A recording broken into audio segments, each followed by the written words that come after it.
तो तुमने बहुत बार ऐसा सोचा होगा कि एक मूवी कितना ही अच्छा फ़ील करा सकती है तुम्हें। तो आज की मूवी जो है जिसके बारे में हम बात करेंगे इस पूरी वीडियो में, वो मूवी इस चीज़ को 4 से 5 बार करती है। मूवी मेरे को पर्सनली इतनी हिट करी कि 4-5 बार इमोशनल जो सीक्वेंस हैं वो हिट करते हैं ऑडियंस को, अगर तुम सही से देख रहे हो। और ये बहुत कम होता है जब तुम साउथ की मूवी हिंदी डब में देखते हो, तो एक जो वो कम्युनिकेशनल गैप हो जाता है, मतलब हिंदी डब के बाद भी, क्योंकि वो कुछ और बताना चाह रहे होते हैं, बट बीच में जो पीछे का म्यूज़िक है वो संभाल लेता पूरी बातचीत।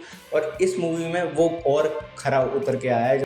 तो मूवी की शुरुआत होती है कि एक फैमिली जो है श्रीलंका से माइग्रेट करके आ गई है इंडिया में इल्लीगली, और जब वो पकड़ी जाती है तो वो पुलिस वाले पकड़ लेते हैं उनको शुरुआत की मूवी में। उसके बाद वो वहाँ से बहला फुसला के, मतलब उनको अपनी कहानी बता के कि हमारे वहाँ बहुत गरीबी चल रही है, आपको पता ही है। तो कुत्ता आपको पता ही हमारे वहाँ बहुत गरीबी चल रही है, हम और कुछ करने नहीं आए, बस मैं अपनी फैमिली को अच्छे से देखना चाहता हूँ।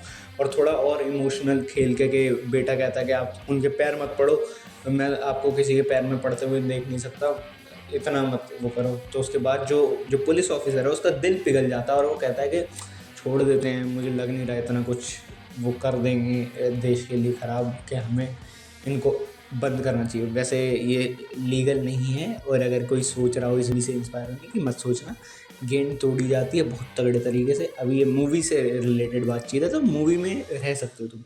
तो जैसे अब पुलिस वाले ने छोड़ दिया पूरी फैमिली को, कह दिया है कि अब ऐसे समझो कि मैंने कभी तुम्हें देखा नहीं और तुमने मुझे कभी नहीं देखा, और जाओ जियो अपनी ज़िंदगी। तो वो एक नई सिटी में जाता है, सोसाइटी में जाता है, जहाँ उसको घर मिल जाता है। और सोचो घर किसके ऊपर मिला है। हाँ, उसका जो लैंडलॉर्ड है वो एक खुद पुलिस ऑफिसर है। हाँ, सोचो कितनी ही अब्रप्ट चीज़ है। बट हाँ, उसके साले ने देखा नहीं जब वो बुक कर रहा था इस मकान को, पर फिर फैमिली को वहाँ रहना पड़ता है और कह देते हैं कि केरला से आए हैं। तो मैं पहले ही नाम लेना चाहूँगा, शायद मैं एंड में भूल जाऊँ। तो जो डायरेक्टर और राइटर का नाम है वो है अभिशंत जीवंत। मतलब बंदे ने कैमियो भी करा है, और उस टाइम तो मैं आंखों में आंसू ला देगा। और मूवी को तुम देखोगे तो डिकोड करके तुम्हें सिर्फ ये पता चलेगा कि मूवी उन चंद रिश्तों के बारे में है जो हमेशा तुम्हारे साथ रहेंगे ज़िंदगी में। ज़िंदगी भर जो चंद रिश्ते रहते हैं, जो तुम उन रिश्तों के लिए करते हो और वो रिश्ते तुम्हारे लिए करते हैं, वो ही मैटर करता है एट द एंड। जो रिश्ते हैं उस पूरे कोर वैल्यू, उस पर बात करती है ये मूवी। इस मूवी में दिखाया गया एक लाचार पिता जो कि अपनी फैमिली को माइग्रेट करके दूसरी कंट्री लाए, क्योंकि उसकी कंट्री में उसकी हालत बहुत बेकार हो गई थी। और दिखाया गया उसका एक बेरोज़गार बेटा जो अपने बाप को एक टाइम पे जाके आराम कराना चाहता था, खुद रिस्पॉन्सिबिलिटी लेना चाहता था, बट वो कभी हो ही नहीं पाया क्योंकि वो अपने देश में नहीं है, और जिस देश में हुआ है उसकी डिग्री अमान्य है। समझ रहे हो। और जैसे कि श्रीलंकन फैमिली नई सोसाइटी में आती है, तो जो दास की फैमिली है वो धीरे धीरे बातचीत करना चालू करती है लोगों से। एक आंटी होती है, उनसे बातचीत होती है। तो एक दिन एक इंसिडेंट होता है जिसकी वजह से जो आंटी हैं, तो उनकी आखिरी जो फेयरवेल है उसके लिए दास जो है वो पूरी सोसाइटी को इकट्ठा करता है। उस सोसाइटी का मैं बता दूं, एक भी इंसान एक दूसरे से बात नहीं करता था बहुत ज़्यादा। तो जब वो बुलाने जाता है भागते भागते, तो वो बहुत ज़्यादा इमोशनल सीन है, क्योंकि तुम्हें मूवी फील करा देती है कि ये लोग हैं नहीं एक दूसरे से बात करने वाले। और जब दास इनिशिएट करता है सिर्फ एक बात सुन के उस अंकल की, मेरे को मेरे ससुर ने कहा ही था कि तू इसके साथ जा तो रही है, बट अगर तुम मरेगी ना तो तेरे आसपास लोग नहीं होंगे। सिर्फ उस बात को हिट जब करती है दास को, तो वो दास भगते भगते सब लोगों को बुला के लाता कि ये नहीं होना चाहिए। जो आंटी है बहुत अच्छी थी ऐसा। और मूवी में ना एक बहुत अच्छी चीज़ है कि जो सारे कैरेक्टर हैं वो तुम्हें मैच्योर दिखेंगे। उनकी राइटिंग इतनी अच्छी करी गई है कि सारे कैरेक्टर्स मैच्योर होते हैं। कोई एक रैंडम कैरेक्टर उठा दें, जैसे बेरोज़गार बेटा, वो इसलिए नाराज़ नहीं अपने बाप से क्योंकि वो उसको बिना बताए इस कंट्री में आ गया और अब ये सब झेलना पड़ रहा। वो इसलिए दुखी है कि जब उसके करने का टाइम आया तो वो कर नहीं सकता कुछ, क्योंकि उसके हाथ में नहीं रही अब चीज़ें। और वो जब देखता है कि अपने पापा को किसी और के अंडर काम करते हुए, जो बहुत छोटा सोसाइटी में माना जाता है, तो उसको दुख होता है। जब वो बहुत ज़्यादा हार्डवर्क उसके सामने करते हैं और वो कुछ नहीं कर पाता, तो उसे दुख होता है। और ये बहुत ज़्यादा तुम देखोगे लोअर मिडिल क्लास की प्रॉब्लम है, जो कि हर दूसरा फेस करता है, मैं भी करता हूँ। But we can't do anything, मतलब कोशिश कर सकता है हर इंसान, जो कि मैं भी कर रहा हूँ। क्या पता वो कोशिश किसी दिन रंग लाएगी शायद सबकी। और मैं चाहूँगा वो सब तुम्हें ज़रूर मिले जिसके तुम हकदार हो, क्योंकि मेहनत असफल नहीं जाती। अभी ये सब बता रहा होता है बेटा, तो बताता है कि मैं श्रीलंका में जिससे प्यार करता था, आज उसकी 10 दिन बाद शादी है। तो उसका बाप बोलता तो कभी तेरे से प्यार करती ही नहीं होगी। पर जब लड़के को गुस्सा आता है तो वो बताता कि ऐसे आप मेरे पर्सनल मामले में मैं नहीं बोल सकते, एवरेज ईगो वाली बात।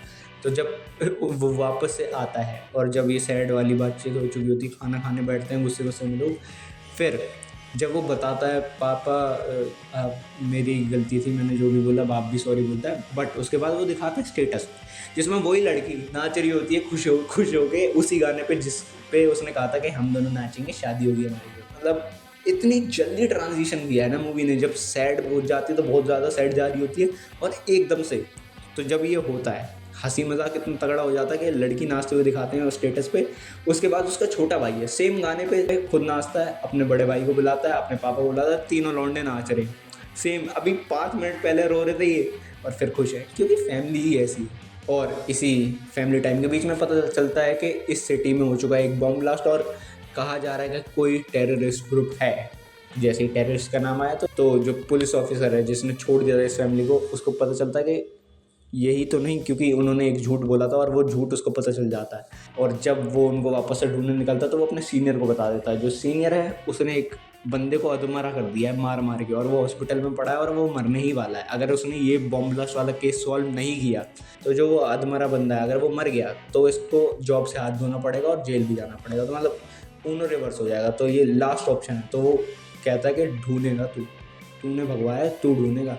मूवी में एक और कैरेक्टर है जो कि कैमियो एक तरीके से डायरेक्टर का, अगर तुम मूवी देखोगे तो तुम्हें समझ आएगा, और वो मैं स्पॉइल बिल्कुल नहीं करना चाहूँगा। वो एक बहुत ही अच्छा सीन है और वो स्टोरी को बहुत अच्छे से बांधता है। अगर तुम मूवी देखोगे तो मैं चाहता हूँ कि वो चीज़ तुम्हारे लिए खुद हो, वो पर्सनल टच तुम्हें खुद मिले। हाँ, लास्ट में मूवी का क्या होता है वो बात करते हैं। तो लास्ट में जो सोसाइटी में आती है पुलिस और पूरी फैमिलीज़ के पास जाती है देखने के कौन कौन क्या है।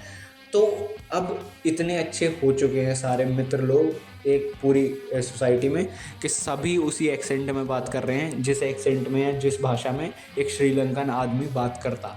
मतलब हाँ, सभी श्रीलंकन भाषा में वार्तालाप करते हैं। तो ये सब पंजाबी इंसान भी, सरदार इंसान भी वार्तालाप कहता है बात को।